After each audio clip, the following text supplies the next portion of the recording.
buenas noches, amigas y amigos todos que ven este programa todos los sábados, conversando con Luis Hermes. Muchas gracias por permitirme ingresar a sus hogares y tratar temas tan importantes, tanto locales, regionales, departamentales, pues, e internacionales.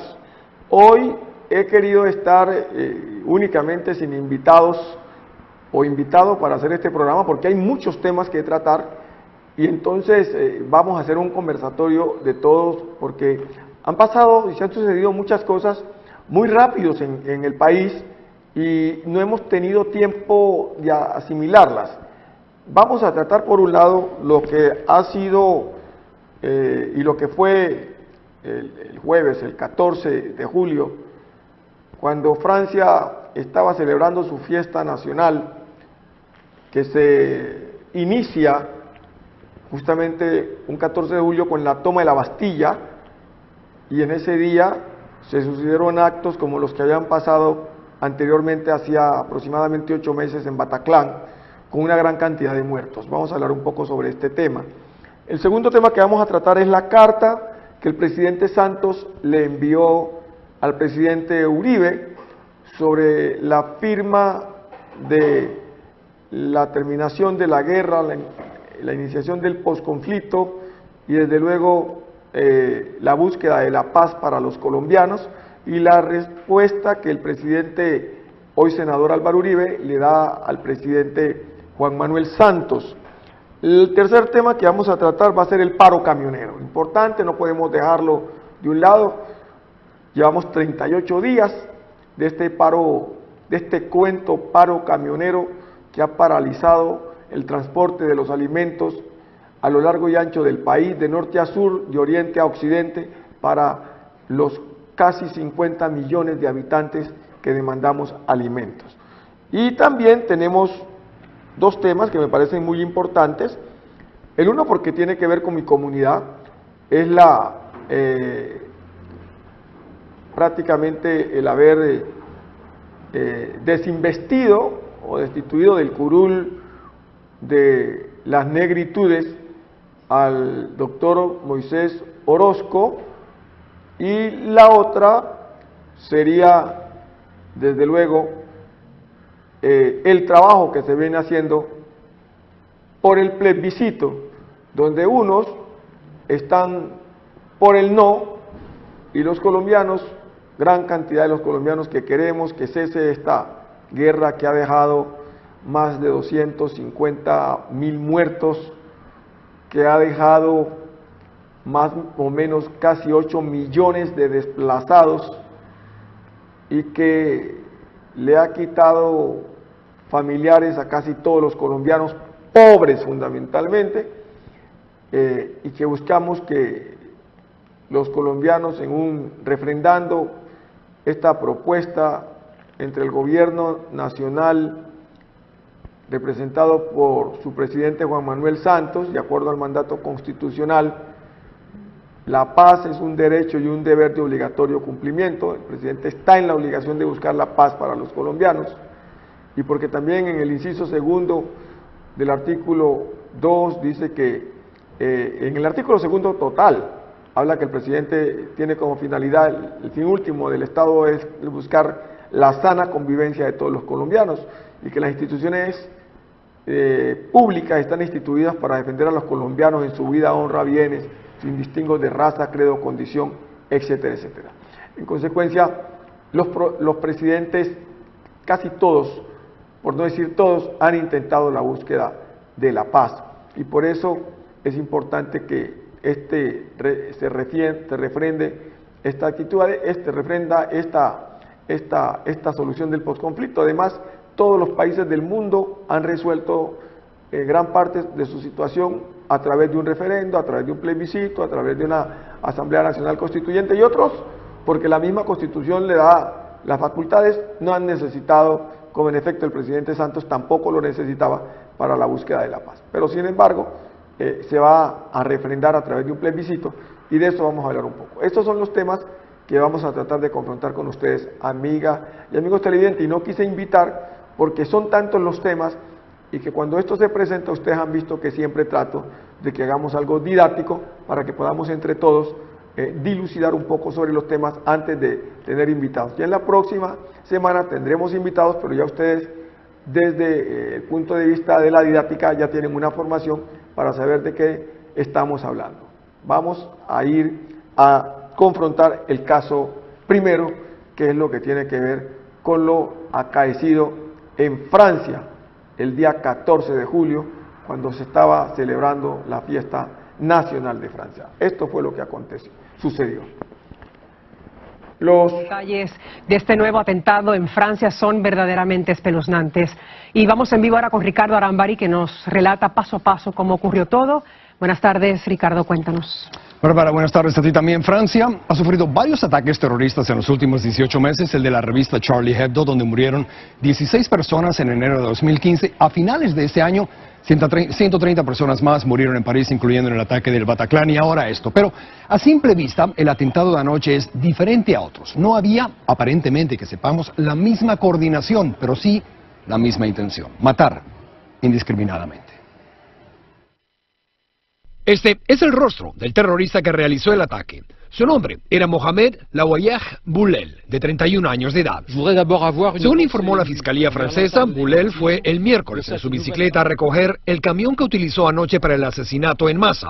Alquiló el vehículo con su licencia de camionero, diciendo que lo entregaría en 4 o 5 días. Investigadores han determinado que el monstruo de metal de 19 toneladas se abrió paso a la fuerza por un retén policial y se dirigió al Paseo de los Ingleses, que bordea la playa, a eso de las 11 de la noche, al tiempo que miles de personas disfrutaban del día de la toma de la Bastilla observando el despliegue de fuegos artificiales. De acuerdo a testigos, Boulel estaba disparando desde el camión y en un momento determinado incluso se bajó y disparó contra la multitud. Por más de 1 milla, avanzó a alta velocidad, a veces zigzagueando por la avenida Playera, atropellando la muchedumbre. Esta animación muestra cómo los policías franceses rodearon al camión y comenzaron a disparar. Ante la lluvia de balas, Boulel cayó abatido. En el interior del camión encontraron la pistola que utilizó y un peine con más balas. También hallaron réplicas de armas de fuego y granadas. Pero la pregunta obvia es, ¿quién era este individuo? De acuerdo a autoridades francesas, Mohamed Laouayeh Boulel, nacido en Túnez, tenía residencia francesa.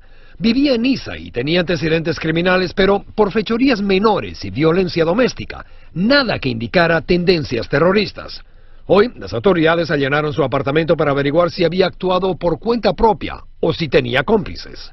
Y llevaron detenida a su ex esposa como parte de la investigación. La zona de la Ribera Francesa, donde se llevó a cabo el ataque terrorista, estaba acordonada mientras los peritos examinaban con detalle la evidencia. Lo que no hay todavía es una explicación de por qué. ¿Qué lo motivó? Los vecinos describen a Boulel como un musulmán no practicante, o sea, no rezaba, no iba a la mezquita, vestía shorts y le gustaba la salsa. Al mismo tiempo, estaba en trámites de divorcio a pesar que aún vivía con su esposa. Y recientemente lo echaron del trabajo. Hace 15 días lo pusieron bajo control judicial por quedarse dormido al volante, pero todo esto, Bárbara, no explica el por qué. Claro que no. Miren ustedes lo que puede pasar y lo que pasa en un país. Uno no entiende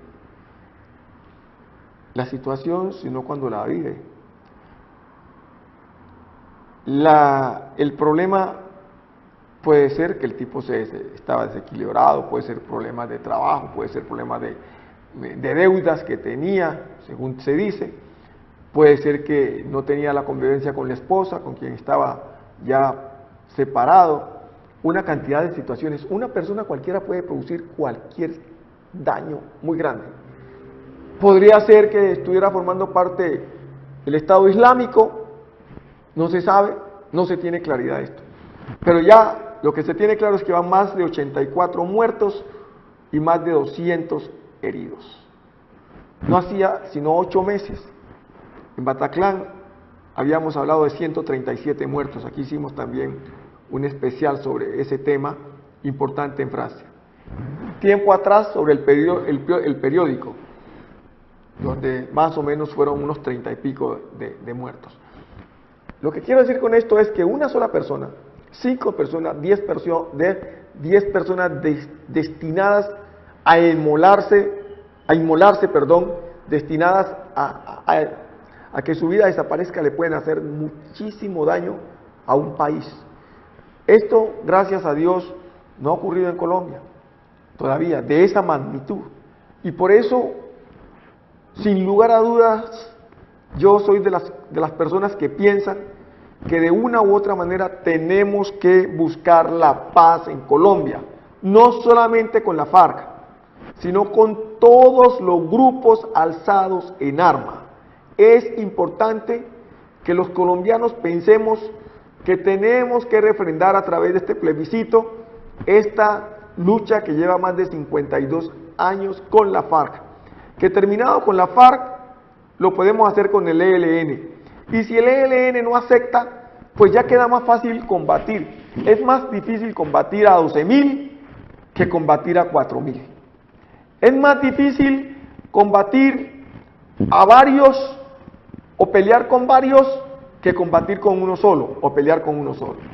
Por esa razón, yo desde aquí invito a todos los colombianos que pensemos muy bien en lo que el presidente de la República ha venido haciendo en estos 2 últimos años, que es la búsqueda de la paz para todos los colombianos. ¿Cuántos recursos dejaríamos de invertir en la guerra y los invertiríamos en desarrollar el tejido social, en generar trabajo, en mejorar todo nuestro equipamiento de nuestras instituciones educativas, en permitir que muchos más colombianos de los estratos 1, 2, 3 puedan asistir en forma gratuita y estudiar en nuestras universidades para romper la trampa de la pobreza y tener la posibilidad de con eso sacar adelante a toda su familia?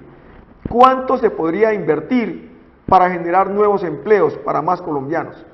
Hay que buscar, aunque hayan personas que no estén de acuerdo, digamos pues, no es que no estén de acuerdo muchos con el sí, sino que no estén de acuerdo porque ¿cómo puede ser posible que a unos bandidos, y lo reconocemos todos, que nos han quitado la vida de familiares, y yo también soy perjudicado en esto, que han quitado a los hijos de la familia siendo niños, que se han llevado a las mujeres para tenerlas como sus amantes, que las han obligado a abortar, que le han matado a la familia, que han secuestrado, que han puesto impuesto, que están haciendo trabajo con la coca, que cobran gramaje? Tengamos que darles la posibilidad de que puedan ir al Congreso y darles además la posibilidad de que salgan libres con apenas 8 años de cárcel, o 5 años, o 20 en el caso máximo. Yo comparto, estoy de acuerdo con los colombianos que así piensan, pero ¿qué? ¿Nos seguimos matando o cesamos de una vez? Porque hasta donde yo tengo conocimiento, todas las guerras que se hacen intestinas al interior de los países entre el Estado y los alzados en armas, siempre termina buscando un punto de encuentro. Y uno no hace arreglos ni acuerdos con los amigos, porque con los amigos está bien. Los acuerdos siempre se hacen con los enemigos. Y el mejor acuerdo es el que no deja satisfecho a las partes. Ese es el mejor acuerdo. El mejor acuerdo es cuando cada uno por obligación, así no quisiera, tiene que ceder. Y el gobierno y el Estado tiene que ceder y la guerrilla tiene que ceder.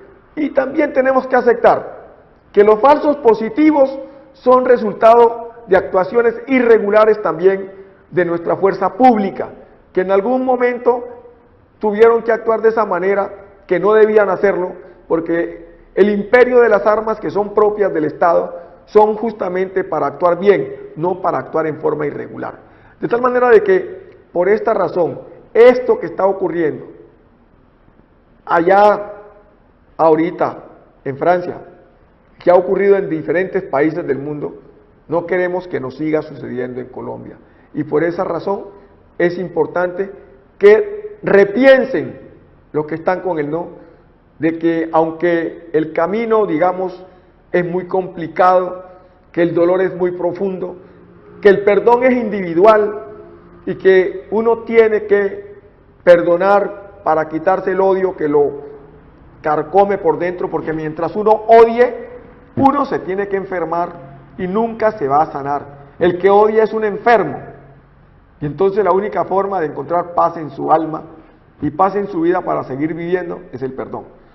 De tal manera de que perdonando nos curamos a nosotros mismos, odiando nos enfermamos, nos hacemos daño y no encontramos el camino a la felicidad.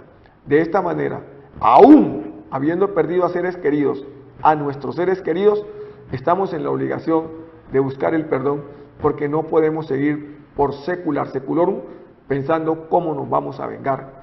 Así nos moriríamos y no alcanzaríamos la tan ansiada y deseada paz para todos los colombianos.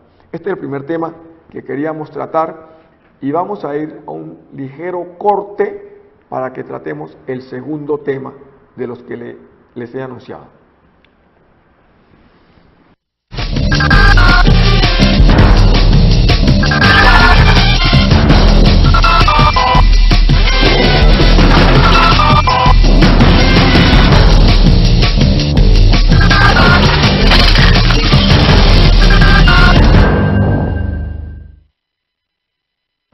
Bueno, el segundo tema tiene que ver con que está próximo a firmarse todo lo que tiene que ver con la paz. Este no es el punto de llegada, este es el punto apenas de arranque. En esto vamos a buscar todo lo que tiene que ver con lo que viene con el posconflicto, que es la entrega de las armas, la ubicación en las zonas veredales de concentración, que son 25 o 32 están peleando, pero parece que son 30 o 25, que no va a ser una extensión territorial, reunidas todas de más o menos unos 500 kilómetros cuadrados, no son los 500.000 o 5 millones de kilómetros cuadrados que la otra vez le entregaron en el Caguán a la FARC, sino unos 500 kilómetros cuadrados más o menos.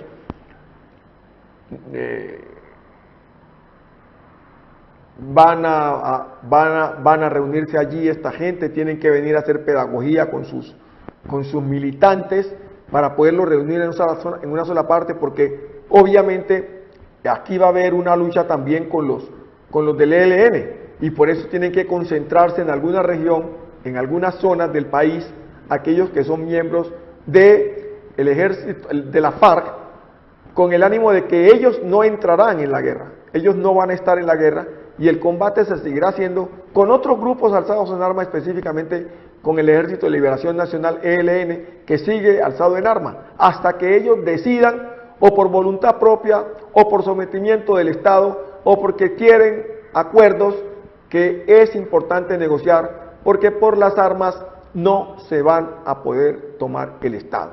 Las revoluciones se hacen para tomarse el Estado.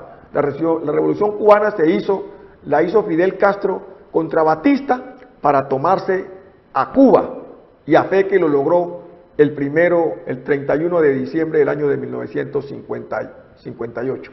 Pero esto no ha pasado en Colombia ni va a pasar. Más de 52 años de lucha indican que ha sido imposible que todas las fuerzas reunidas que están contra el Estado y que están alzadas en armas se hubieran podido tomar el Estado. Entonces, como no han podido, pienso que la decisión que se ha tomado con la FARC es una decisión sabia, y aspiro y espero que el Ejército de Liberación Nacional, ELN, piense de la misma forma, de que no va a poder tomarse el Estado por las armas. De tal manera de que, a fin de no seguirse haciendo más daño, y a fin de no verse que sus componentes, sus participantes, sus miembros, cada día sean menguados por ser dados de baja por la fuerza pública, pues lo mejor es que piensen cómo llegamos a un acuerdo para que al lado de lo que se está haciendo con la FARC, también se puede hacer con ellos y con todos los demás grupos o grupúsculos que van apareciendo. Claro, es cierto, algunos frentes, y eso siempre ocurre, en todo proceso de acercamiento siempre hay unos grupos disidentes que no se someten, porque no quieren cambiar, porque les está yendo muy bien, porque en el caso de los frentes, algunos frentes de la FARC que no se quieren someter, pues están sometidos o están metidos en la cosa de la coca y por otro lado han manejado la situación económica de este grupo armado y seguramente esa es una de las razones para no querer someterse a lo que les está dando a ellos cómo vivir cómoda y tranquilamente, de tal manera de que no va a ser fácil que a esos grupos el Estado los tiene que someter, pero es más fácil luchar con un poquito que luchar con tantos, de tal manera de que el presidente Santos invitó al presidente Uribe a que juntos pudieran trabajar y créanme, voy a permitirme leer mientras aparecen estas imágenes de apoyo la carta o parte de la carta porque me parece que es importante que los colombianos conozcan qué fue lo que el presidente Santos le mandó a decir al presidente Uribe. La carta dice así: Doctor Álvaro Uribe Vélez, expresidente y senador de la República, Ciudad. Respetado expresidente y senador Álvaro Uribe Vélez, usted y yo hemos sido elegidos presidentes de la República, la más alta dignidad que otorga el pueblo colombiano, y recibimos de nuestros compatriotas un mandato para liderar el país hacia un mejor futuro, más seguro y más próspero.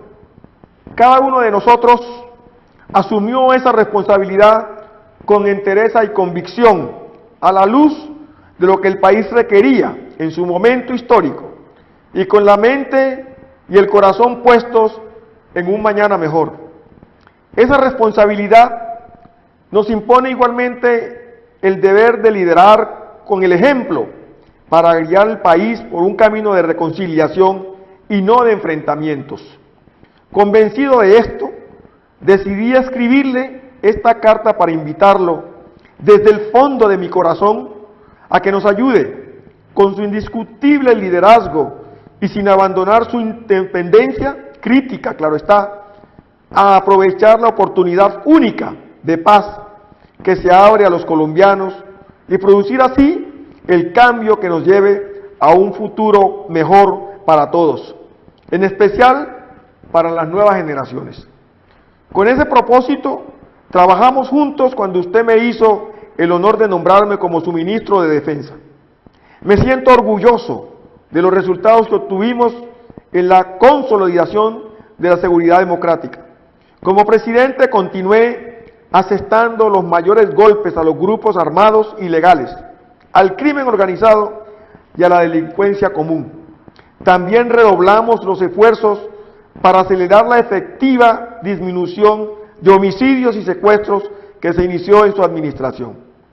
En los últimos años, junto con nuestros valientes soldados de tierra, mar y aire y nuestros policías, usted y yo hemos dado los pasos que nos llevaron a esta coyuntura histórica. Si hoy la FARC están en un proceso de paz que ha avanzado como ningún otro, listas a dejar las armas y reintegrarse a la sociedad, se debe en buena parte a esos reiterados y contundentes éxitos, y se debe también a que retomé las conversaciones discretas para avanzar en una solución negociada, como en el mundo de hoy debe terminar toda guerra asimétrica, que su gobierno comenzó. Presidente Uribe, esta ha sido una negociación seria, juiciosa, ponderada, realizada por un equipo negociador con personas de la más alta credibilidad y experiencia, incluido quienes fueran sus comandantes generales de las fuerzas militares, su director general del Palacio Nacional y su alto comisionado de paz. ¿Qué estamos obteniendo los colombianos con este acuerdo? El fin de la guerra y sus innumerables víctimas, un campo en paz con verdaderas opciones legales y reales de desarrollo económico, el fortalecimiento de nuestra democracia y que nuestra Colombia deje de ser estigmatizada como tierra de violencia.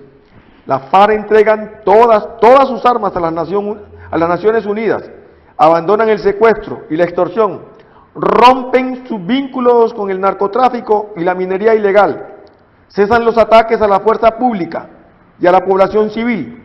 Es la consecuencia del cese del fuego y de hostilidades bilateral y definitiva cuyas reglas se pactaron el pasado 23 de junio. La FARC, al desmovilizarse y dejar de existir como grupo armado, inician su tránsito hacia la vida civil. Los que quieran continuar su lucha política deberán abrirse caminos sin armas a nuestra democracia. Los miembros de la FARC deberán someterse al sistema de justicia transicional que se estableció. No habrá amnistía para los responsables de graves crímenes de guerra o delitos de lesa humanidad. Estos serán investigados, juzgados y sancionados por la Jurisdicción Especial de Paz y deberán someterse a una restricción efectiva de su libertad entre 5 y 8 años, siempre y cuando digan toda la verdad sobre lo que sucedió y contribuyan a la reparación de las víctimas. De lo contrario, tendrán penas de prisión de hasta 20 años. Es decir, no hay impunidad. Y si llegaran a reincidir, perderán todos los beneficios. Los terceros, los que no son ni miembros de la FARC, ni agentes del Estado, y que hayan participado en forma determinante en la comisión de delitos atroces con ocasión del conflicto, también podrán someterse a esa justicia transicional. Los civiles que han sido obligados a pagar vacunas o rescates serán considerados víctimas, no victimarios. Todas las actuaciones relacionadas con el conflicto de los miembros de nuestras fuerzas militares y de policía, como guardianes de la libertad y la democracia, se presumen legales. Todo lo contrario sucede con las actuaciones de la guerrilla, que se presumen todas sus actuaciones como ilegales. Aquellos agentes del Estado que hayan cometido algún delito relacionado con el conflicto podrán acogerse voluntariamente a la Justicia Especial de Paz con los mismos beneficios. Evitaremos de esta forma que se repita la injusticia de ver a exguerrilleros totalmente amnistiados y en libertad, mientras nuestros soldados y policías acaban purgando largas penas en la cárcel. Este proceso de paz es el primero en el mundo en el que la prioridad son las víctimas y sus derechos. Esto parte del reconocimiento de más de 7 millones de víctimas que han dejado el conflicto armado, de las cuales 8 de cada 10 han sido civiles. Las víctimas recibirán justicia, verdad, reparación y garantías de no repetición. Los colombianos podremos vivir sin esa macabra y tenebrosa fábrica de víctimas que hemos tenido que soportar en estos últimos 50 años. Durante décadas se ha venido hablando de la necesidad de eliminar la desigualdad y el atraso que sufren nuestro campo y nuestros campesinos. La guerra, el desplazamiento forzado, la falta de claridad sobre la propiedad de la tierra lo ha impedido. Con la paz podremos por fin iniciar la verdadera transformación del campo. Llegará más inversión, más presencia del Estado, más oportunidades y más progreso. El campo se convertirá en ese motor de crecimiento que todos esperamos.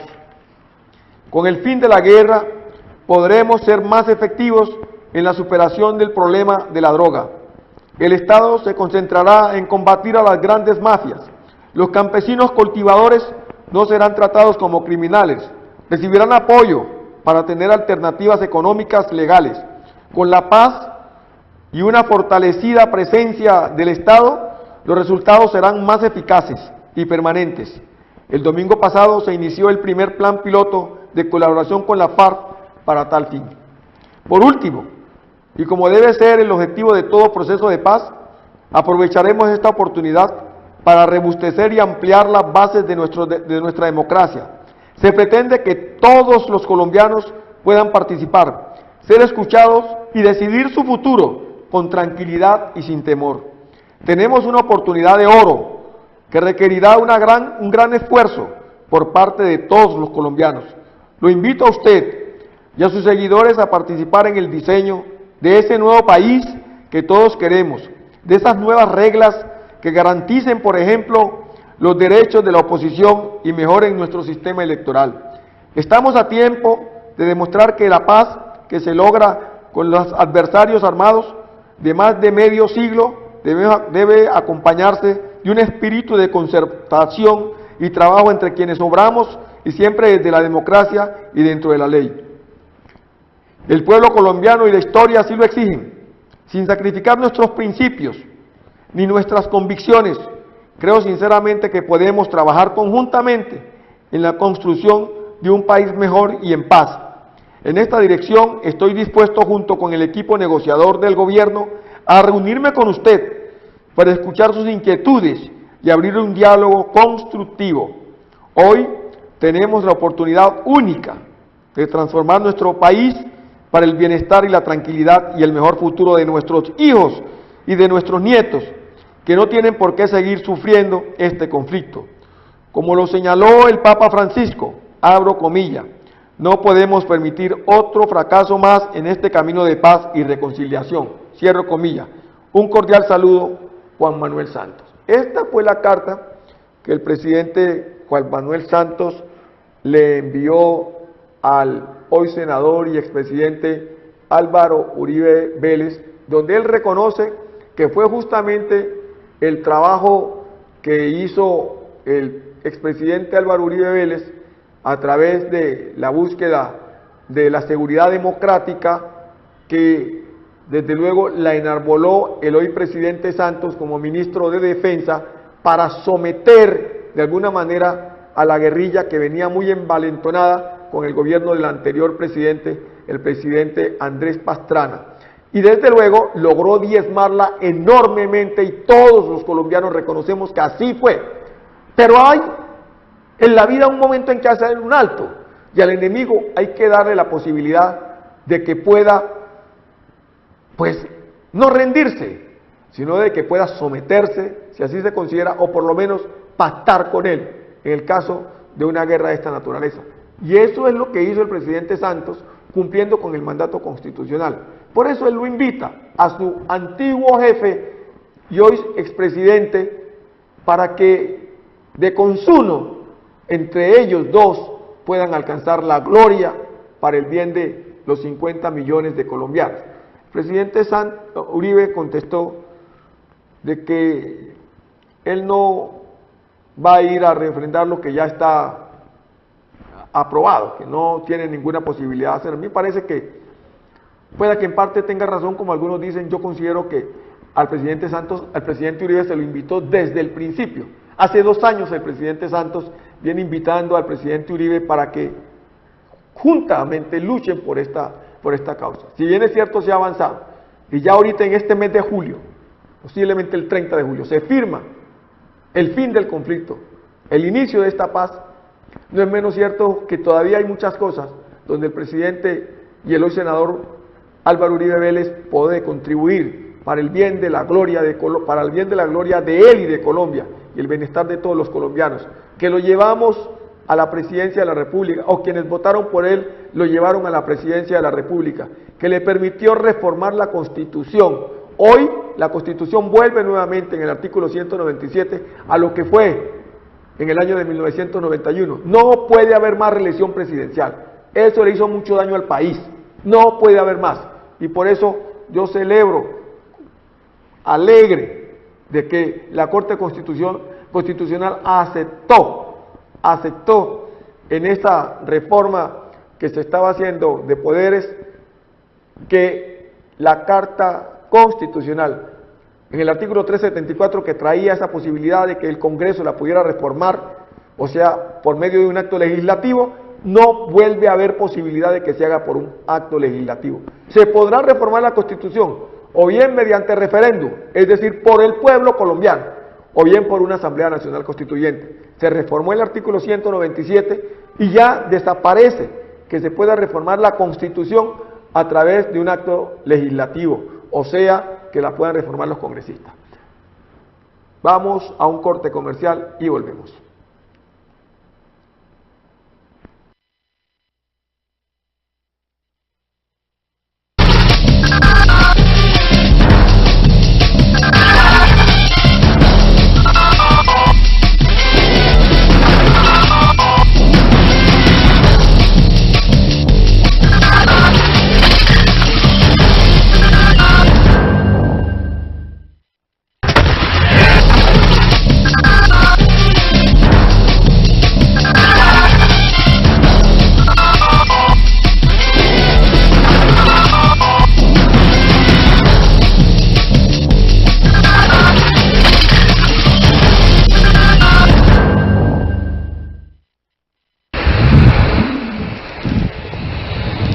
Ahí están viendo ustedes lo que fue, lo que ha sido, lo que está haciendo el paro camionero, el daño que le está haciendo al país esta situación que llevamos 38 días ya, en la cual los colombianos estamos viendo cómo los alimentos de primera necesidad a lo largo y ancho del país suben. Hoy se habla de que están alcanzando el 200% conseguir alimento en las zonas de abasto, en los supermercados, en las plazas de mercado, en los centros de abastos, en fin.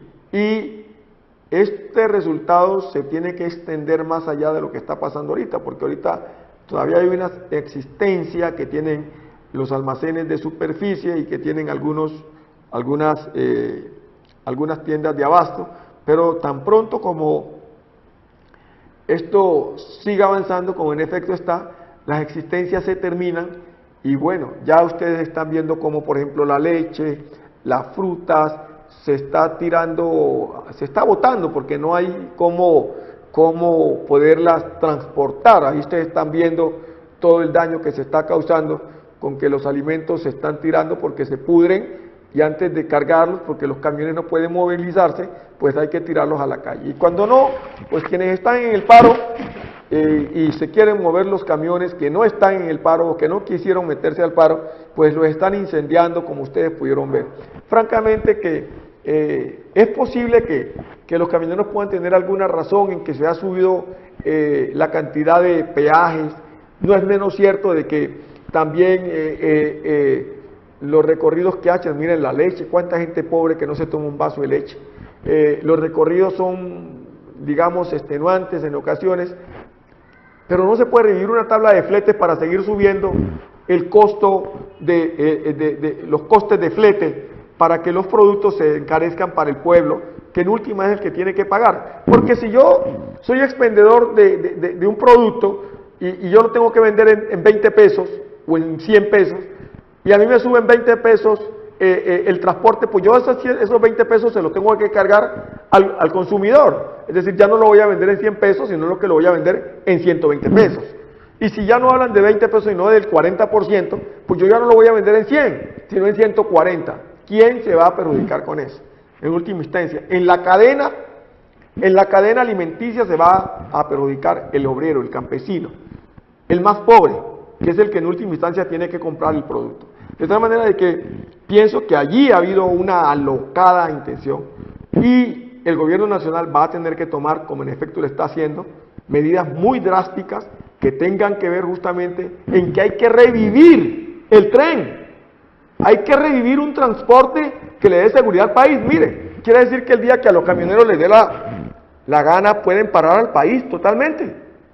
Eso es muy delicado, lo que está pasando en el país es muy delicado. Y por esta razón pienso, sin lugar a equivocarme, el gobierno tiene que tomar cartas en el asunto, porque no puede permitir de ninguna manera que ocurran estos actos vandálicos como los que hemos visto a lo largo y ancho de las diferentes información que hemos recibido. Estas imágenes, todas las que he hablado aquí, todas las que he utilizado, son imágenes que son prestadas, son imágenes tomadas de Facebook, que están allí para que las tome cualquiera, son imágenes que están en YouTube, quiero decirles, solo que nosotros las hemos tomado como didácticas para poder hacer la explicación de los temas que estamos tratando, y agradecemos desde luego a los propietarios de estas imágenes que desde luego al colgarlas en YouTube están para que todo el pueblo colombiano y el pueblo internacional las pueda disfrutar y las pueda usar. En este caso las usamos didácticamente para poder darle lo que llamamos explicación de imágenes a quienes están viendo este programa Conversando con Luis Hermes. Vamos a ver y a escuchar algunas voces del señor presidente de la República sobre lo que tiene que ver con este paro camionero, porque las autoridades y el ministro son muy claros en que hay que llegar a unos acuerdos, pero esos acuerdos también tienen que ver con una racionalidad de quienes estamos, de quienes consumimos los productos. No podemos seguir por este camino, ni podemos seguir por este sendero de que no existe posibilidad cuando los camioneros quieren paralizar el país. Ya van como, en los últimos años se han presentado como unos 15 paros camioneros. Y si esto sigue en esta magnitud, un día cualquiera van a paralizar totalmente el país, van a hacerle mucho daño a la nación. Por eso la medida que se ha tomado de sancionar a tanto a motoristas como sancionar a dueños de estas tractomulas, pues puede que sea aceptada, no conozco muy bien, no voy a profundizar en el tema, pero lo único que digo es que no se ve bien, que no se llegue a un acuerdo adecuado y que los señores transportadores de los alimentos para el pueblo colombiano no tengan sindéresis, no tengan un comportamiento más ajustado a la realidad, en el entendido de que quien en última instancia va a pagar lo más caro es el mismo pueblo colombiano. De tal manera de que en esta parte también quedamos allí entendiendo de que esa no es la solución. Veamos a ver qué más tenemos de este paro camionero.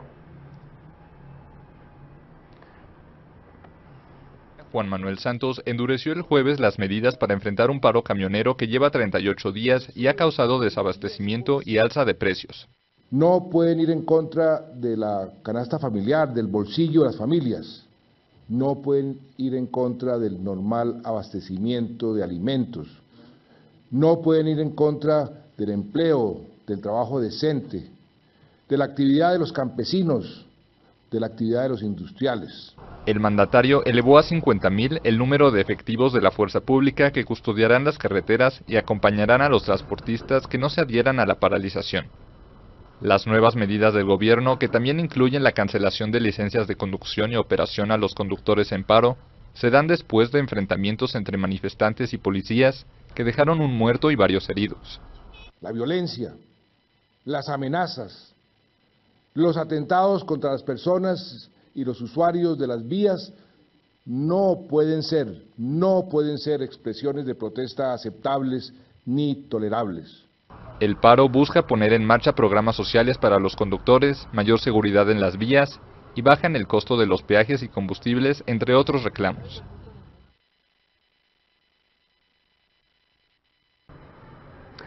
El otro tema que vamos a tratar, y lo hago porque tiene que ver con las comunidades afrocolombianas, es el tema de la destitución de el representante,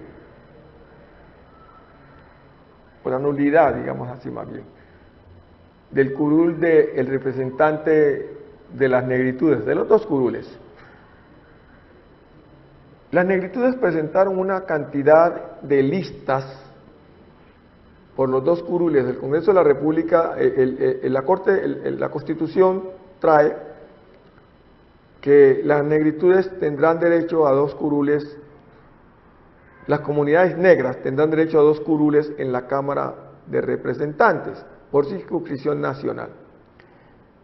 Un grupo de comunidades negras llamada FUNECO presentó su inscripción, su lista estaba avalada por la oficina del ministerio, la oficina de negritudes del ministerio. Esa organización se llama FUNECO, Fundación Ébano de Colombia, FUNECO, y esa fundación se ganó los dos curules. El uno para el que ustedes están viendo allí, Moisés Orozco, y el otro curul para la doctora María del Socorro Bustamante. María del Socorro Bustamante había sido candidata en Cartagena para la alcaldía y Moisés Orozco había sido candidato para la alcaldía de Yumbo. Los dos presentaron, María del Socorro sacó la primera votación y Moisés Orozco sacó la segunda votación. Los dos, según esas condiciones, quedaron electos en el Congreso en representación de las comunidades afro. Sin embargo, las mismas comunidades encontraron que Moisés Orozco no representa las negritudes, ni tampoco lo hacía María del Socorro, que en paz descanse. María del Socorro muere luchando porque le entreguen su curul, lo que no fue posible. Y entonces, a través de tutelas y todo lo habido y por haber, Arrechea, por un lado, que ustedes acaban de verlo allí, el representante Arrechea fue uno de los que presentó una serie de requerimientos ante las autoridades competentes para que se anulara la credencial de Moisés Orozco y de María del Socorro Bustamante. De la misma manera lo hizo el otro candidato, Diego Angulo, que consideraban de que estos curules no podían ser para estas personas. María del Socorro, como ya dije, muere, y ese curul que correspondía a María del Socorro lo pasó a ocupar una persona que sacó 600 votos, un señor chocuano de nombre Rosado Aragón. Los dos están en la Cámara de Representantes, en el Congreso de la República. Sin embargo, el Consejo de Estado ha determinado que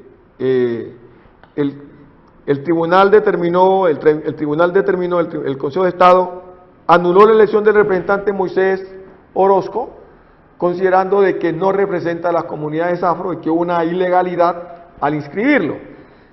De tal manera que ya la Cámara de Representantes, la presidencia de la Cámara, tiene que tomar decisiones en el sentido de separar del Congreso de la República a Moisés Orozco. Y seguramente, como los otros grupos no alcanzaron una votación importante para que pudiera pasar ese curul a otro, entonces va a haber una elección para ese curul de Moisés Orozco. El otro curul, que ocupa Rosado Aragón, como representante de la Cámara, como María del Socorro murió, no hay una claridad, hay un limbo allí. Como María del Socorro murió, pero quien ocupa el curul es un negro, no hay una cosa clara si por esta razón ese curul pues también tiene que desaparecer, en razón de que lo que se tiene que anular es la lista de FUNECO, porque su inscripción ha sido irregular por las condiciones que se han dado de inscribir a personas que no son afro y hacerlas pasar como tal para que llegaran a la Cámara de Representantes. Esa parte no está definido. Lo que sí está claro es que la curul de Moisés Orozco desaparece y sobre esta parte debe presentarse una elección. ¿Para cuándo? No sabemos. Lo cierto es que Moisés Orozco ha sido separado de la Cámara de Representantes en el curul que venía ocupando. Pero tampoco lo va a ocupar el señor Arrechea, que ha venido luchando por eso, ni tampoco lo va a ocupar el señor Diego Angulo.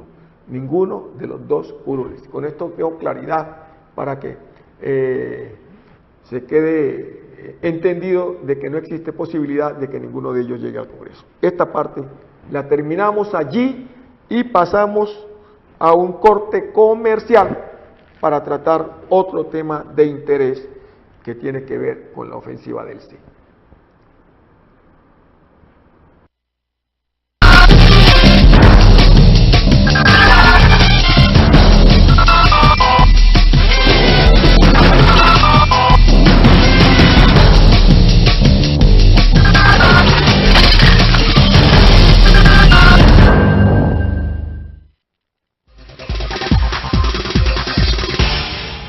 Tras una reunión que se dio entre el expresidente César Gaviria y el presidente Juan Manuel Santos, se confirmó el ofrecimiento para que el exmandatario sea uno de los líderes políticos y sociales que liderarán la campaña del sí al plebiscito por la paz, el mecanismo de refrendación de los acuerdos entre gobierno y FARC. La idea es que en esta cruzada también sean incluidos los representantes del gobierno, las víctimas, los empresarios, las universidades, la iglesia, los partidos políticos, las juntas de acción comunal y los artistas. Por eso el mandatario de los colombianos insistió desde el departamento del Magdalena que la firma del proceso de paz traerá para el país mayor inversión e invitó a los habitantes de los municipios de Minca y Chiboló a salir a votar al plebiscito, una vez sea avalado, según Santos, por la Corte Constitucional. El señor presidente de la República en el ánimo de sacar adelante el plebiscito por el sí, es decir, refrendar los acuerdos de La Habana. Que nada está acordado definitivamente, ni siquiera los actos que se adelantaron en el Congreso de la República para poderlo convertir en marco de la estructura constitucional o en el bloque constitucional y poderlos avalar internacionalmente ante la ONU. Nada de ello está acordado hasta que los colombianos no votemos el plebiscito. Si el plebiscito gana, existe la posibilidad de que se acabe el conflicto con la FARC e iniciemos una paz duradera y ya en firme este acto se pueda empezar a desarrollar en mejor forma el tejido social. Por eso el presidente Santos nombró como cabeza visible al expresidente liberal César Gaviria, quien aceptó tomar la bandera para poder iniciar el recorrido por todo el país por la defensa del sí. Y hay otros que están en la lucha por el no, allá ellos, que sigan en esa bandera. Nosotros, los más, pensamos de que ha llegado el momento de decir basta después de más de 50 años. Muy buenas noches y muchas gracias por estar en este programa conversando con Luis Hermes. Antes, déjeme decirle que faltó una persona a venir a recoger el disco, el CD de la semana pasada, que por favor, antes de que me despida, llame, allá le van a recepcionar para saber cuándo puede venir a recoger sus DVD de la semana pasada, el DVD musical. Y amiga y amigo, si usted no sabe dónde está su hijo, su hija, qué está haciendo, cuáles son sus amigos, empiece a preocuparse, porque por no saber qué hacen nuestros hijos, se nos está perdiendo la sociedad. A esta hora, en este momento, usted, señor padre de familia, señora madre de familia, ¿sabe dónde se encuentra su hijo, su hija? ¿Usted sabe lo que estaba pasando en el Bronx, en Bogotá? Lo mismo pasa en Cali y lo mismo pasa en Colombia. Empiece a preocuparse para que esto no le suceda. Muy buenas noches y hasta el próximo sábado. Los deportes, la política, la música, todo está aquí, en el canal C, el canal de la familia colombiana.